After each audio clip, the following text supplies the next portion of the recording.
Whatculture. So WWE 2K15 might have sucked a bit.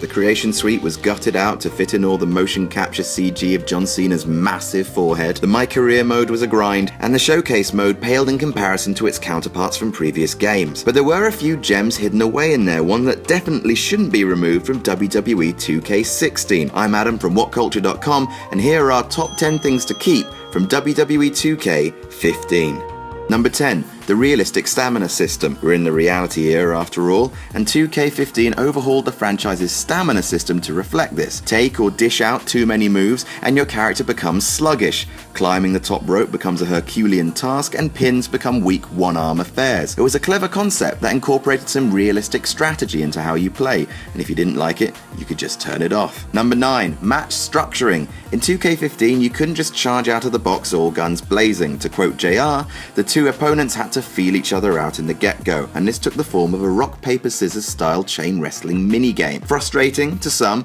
and it was a little unfair that the crowd started chanting boring at me during a mandatory minigame, but this feature added to that sense of authenticity, adding a new gameplay element while doing so. Number 8.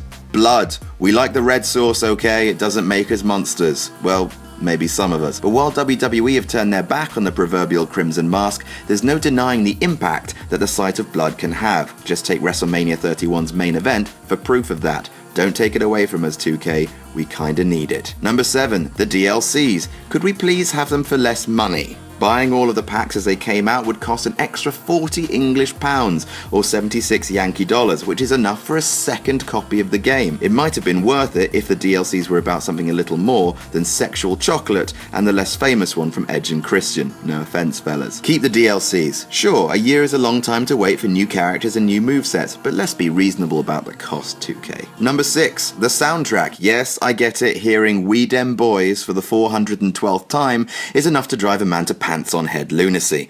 But at the beginning, it was nice to hear more than just the Superstars themes from 2K14, especially when the most common one of those was David Otunga's theme, Be Still My Swinging Hips. A deeper track list would certainly help the game's longevity, or at least how much it tries our patience. Number 5. OMG Moments. These were some of the best bits in the game, especially if you discover them by yourself. Saving up a bunch of finishers allows players to recreate various high spots from WWE's history. Some, like Roman Reigns' apron dropkick or Sami Zayn's corner DDT, were character exclusive and made you want to play as everyone on the roster in a hope to find one of these Easter eggs. More of these, please. Many more. Number 4. Who Got NXT? WWE's developmental system is practically their third flagship show by now and should be reflected as such in the games. A feature exclusive to last-gen editions of the game, Who Got NXT was a mini showcase mode showing off the likes of Adrian Neville, Sami Zayn and more. It would be a crime if next-gen versions missed out on a mode like this again. The crowds on Raw started chanting NXT, NXT, and gamers should do the same. Number 3. The logo uploader.